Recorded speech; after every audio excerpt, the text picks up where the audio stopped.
बिहार में जाति आधारित जनगणना कराने का फैसला किया गया है।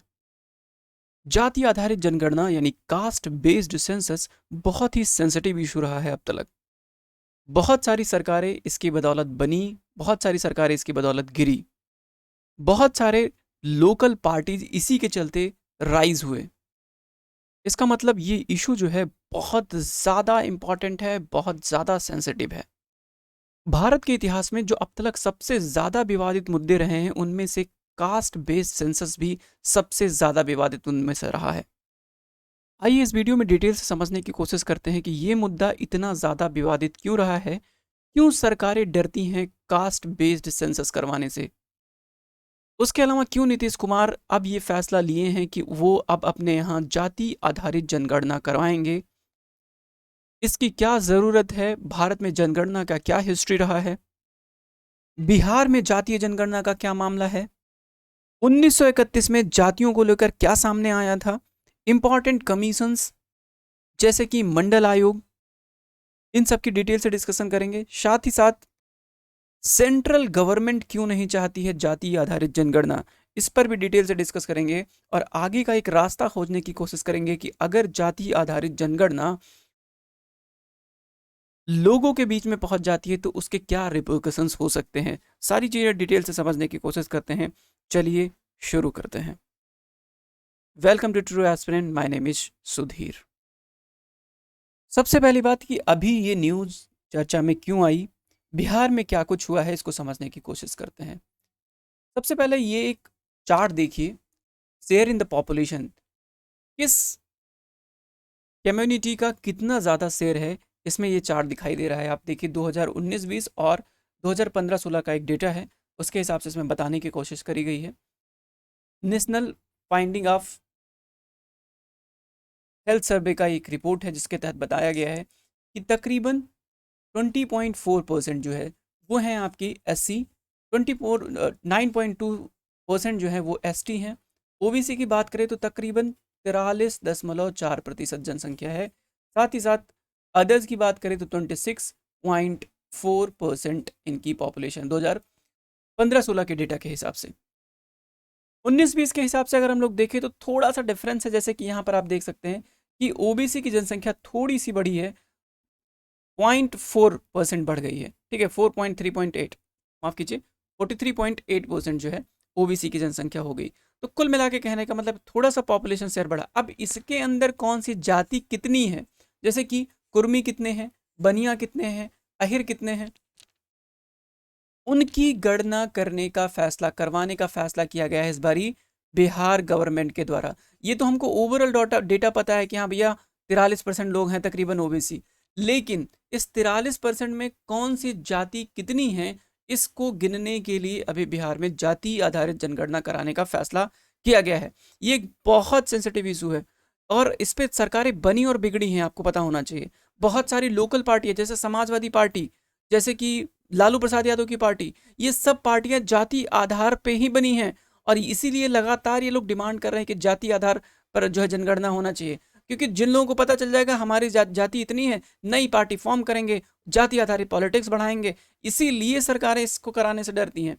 सेंट्रल गवर्नमेंट इसलिए नहीं करवाना चाहती क्योंकि जाति आधारित कास्ट बेस्ड जो पॉलिटिक्स है वो बढ़ जाएगी इंडिया में, जो कि नहीं होना चाहिए किसी भी तरीके से। इसलिए सरकारें मना करती हैं जाति आधारित जनगणना कराने के लिए। लेकिन अभी बिहार में ये कराने का फैसला किया गया है। तो अभी अचानक से क्या हुआ और क्या बातें निकल के आई। ठीक है, बिहार में जाति आधारित जनगणना कराने के मुद्दे पर एक ऑल पार्टी मीटिंग हो रही थी। वहां पर नीतीश कुमार अध्यक्षता कर रहे थे। नीतीश कुमार पिछले कुछ महीने से लगातार मांग कर रहे हैं कि जाति आधारित जनगणना होनी चाहिए। बीजेपी मना कर रही थी, बीजेपी मना कर रही थी, जनता दल यूनाइटेड और बीजेपी का जो है गठबंधन भी है। और इसी के बिहाफ पे अब बीजेपी मान गई कि चलो ठीक है, सरकार है हमारी, करवा लेते हैं। हमको लगेगा कि ये डाटा रिवील करने लायक है तो करेंगे, नहीं रिवील करने लायक है तो नहीं करेंगे। इससे पहले बिहार में कई बारी जाति आधारित जनगणना को लेकर प्रस्ताव भी पारित किए गए। बात करें 2020 की तो 2020 में क्या हुआ था कि प्रस्ताव भी पारित किया गया, सब कुछ पूरे अच्छे तरीके से कर लिया गया था। लेकिन उसी टाइम बेलन के रूप में आई सेंट्रल गवर्नमेंट। सेंट्रल गवर्नमेंट ने एक हलफनामा दायर किया सुप्रीम कोर्ट में और कहा कि जाति आधारित जनगणना कराना पॉसिबल नहीं है। क्यों नहीं पॉसिबल है? क्योंकि जाति आधारित जनगणना कराना एक काफ़ी लंबा प्रोसेस और काफ़ी कठिन प्रोसेस है। इसलिए सुप्रीम कोर्ट में सेंट्रल गवर्नमेंट ने कहा कि नहीं, जाति आधारित जनगणना हम नहीं करा सकते हैं, इसके लिए फंडिंग नहीं दे सकते हैं। अभी जो जाति आधारित जनगणना हो रही है, ये स्टेट गवर्नमेंट के पैसे पे हो रही, सेंट्रल गवर्नमेंट इसमें 1 रुपया नहीं देने वाला है। अब बात कर लेते हैं जाति आधारित जनगणना का इतिहास। एक बार हिस्ट्री पे डिस्कशन कर लेते हैं कि क्या टाइमलाइन रहा है अब तक सेंसस का। उसके अलावा कुछ और इम्पॉर्टेंट फैक्ट देख लेते हैं कि अब तक आईने अकबरी में कब बताया गया जाति आधारित जनगणना। उसके अलावा लॉर्ड मेयो का क्या कंट्रीब्यूशन रहा है जाति आधारित, माफ़ कीजिए, जनगणना को लेकर। ये सब चीज़ें थोड़ी सी डिटेल में समझनी चाहिए आपको। एक लिंक शेयर करूँगा, आप टेलीग्राम ग्रुप पे जाइए, ज्वाइन कीजिए टेलीग्राम ग्रुप। वहाँ पर आपको जो है मैं एक लिंक शेयर करूंगा, उस लिंक के थ्रू आप बहुत सारी एडिशनल इन्फॉर्मेशन ऐड ऑन कर सकते हैं। क्योंकि देखिए, जितना ज़्यादा आप इस टाइम सेंसस के बारे में अभी इकट्ठा कर लेंगे, जो टॉपिक जिस टाइम न्यूज़पेपर्स में रहे, उससे रिलेटेड लगभग इंपॉर्टेंट पॉइंट आप अपने पास रख लीजिए, ताकि जब कभी इन फ्यूचर न्यूज़पेपर्स में रहे तो आपके पास एक ग्रेवी मटेरियल ऑलरेडी अवेलेबल हो, आपके लिए वो नया सा ना लगे। सबसे पहली बात अगर देखिए, यहाँ पर लिखा हुआ है 1800 BC की बात बता रहा है यहाँ पे। देखिए, ऋग्वेद के टाइम पे सबसे पहले ऋग्वेद में रिवील किया गया पॉपुलेशन काउंट। ठीक है, पॉपुलेशन काउंट का सबसे पहला मेंशन जो किया गया है वो ऋग्वेद में किया है। उसके अलावा अर्थशास्त्र में कौटिल्य ने भी बताया है पॉपुलेशन के आधार पर जो है टैक्सेशन की पॉलिसी। तो टैक्सेशन की पॉलिसी जो है पॉपुलेशन के आधार पर बताया गया है अर्थशास्त्र में। उसके अलावा आईने अकबरी में पॉपुलेशन को लेकर एक कम्प्रिहेंसिव डेटा बनाया गया है। आईने अकबरी, आईने अकबरी, आईने अकबरी में कॉम्प्रिहेंसिव डाटा बनाया गया है पॉपुलेशन को लेके। अब बात कर लेते हैं प्री इंडिपेंडेंस पीरियड के टाइम। तो प्री इंडिपेंडेंस पीरियड के टाइम सबसे पहले इंपॉर्टेंट दिखाई देते हैं जिनका नाम है हेनरी वॉल्टर। हेनरी वॉल्टर का नाम आपने सुना होगा। सबसे पहले हेनरी वॉल्टर ने जो है एक ढाका में एक इंपॉर्टेंट सिटी था जिसका नाम था, इनका नाम लिख देते हैं, हेनरी हेनरी वॉल्टर। इन्होंने सबसे पहले जो है ढाका, जिसको अभी ढाका बोलते हैं, बांग्लादेश में है, पहली बारी वहां पर कंप्लीट सेंसस करवाया था। किसी पहली सिटी थी जिसका कंप्लीट सेंसस कराया गया था 1830 में, वो थी ये ढाका। जेम्स प्रिंसेप का भी इसमें कुछ कंट्रीब्यूशन है। इलाहाबाद और बनारस में उन्होंने कुछ सेंसस कंडक्ट करवाए थे। उसके बाद बात कर लेते हैं 1872 की, जब लॉर्ड मेयो ने इंडिया में पहली बारी जो है एक सेंसस कंडक्ट कराया, और उसी टाइम WC पॉडेन को बनाया गया था भारत का पहला commissioner, census commissioner of India. तो ये बात आपको याद रखनी है। आगे बढ़ते हैं। जब 1881 में पहली बारी जनगणना हुई तब भारत की आबादी तकरीबन 25 करोड़ थी। तब से हर 10 साल पे जनगणना हो रही है। 1931 में जो जाति आधारित जनगणना, 1931 में पहली बार जाति आधारित जनगणना किया गया था और उस टाइम डेटा इकट्ठा भी किया गया था। 1941 में भी जातिवार जनगणना किए गए, इसको जारी नहीं किया गया। 1951 में जाति जनगणना हुई, तब भी सरकार ने तय किया कि सिर्फ अनुसूचित जाति और जनजाति यानी SC और ST के ही जाति आधारित जनगणना इकट्ठा किया जाएगा। इसके अलावा और कोई भी जाति का जाति आधारित जनगणना अगर किया भी जाएगा तो उसको पब्लिक नहीं किया जाएगा। अगर जाति आधारित यानी कास्ट बेस्ड सेंसस की बात करें तो सबसे पहला सेंसस 1931 में हुआ था। देखो, 1931 में जो सेंसस हुआ था उस सेंसस के बहुत सारे मायने हैं। यही जो सबसे इंपॉर्टेंट सेंसस है 1931 वाला। 1931 का जो सेंसस है सबसे इंपॉर्टेंट सेंसस है, आप ध्यान दीजिए। ठीक है, यहाँ पर उस टाइम रियासतें थी, बहुत सारी रियासतें थी, और उन रियासतों में सबसे इंपॉर्टेंट रियासत बिहार और उड़ीसा की थी। और यहाँ पर पाया गया बिहार और उड़ीसा में तकरीबन 23 से ज़्यादा जो है जातियाँ थी उस टाइम। तकरीबन यहाँ पे बताया गया कि सबसे ज़्यादा जो थे वो ग्वाल थे यानी अहिर थे, इनकी जाति सबसे ज़्यादा थी। उसके बाद 21 लाख ब्राह्मण थे।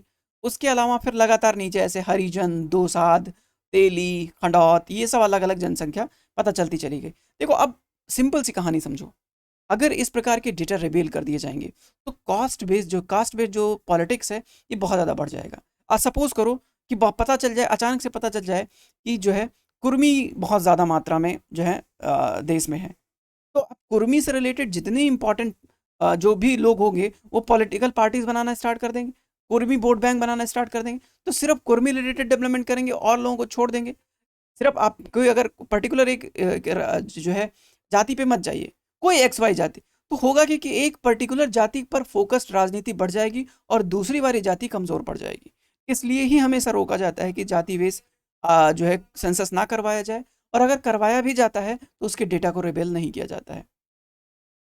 ठीक है, अब बात कर लेते हैं तो क्या जातियों की गिनती नहीं होती है?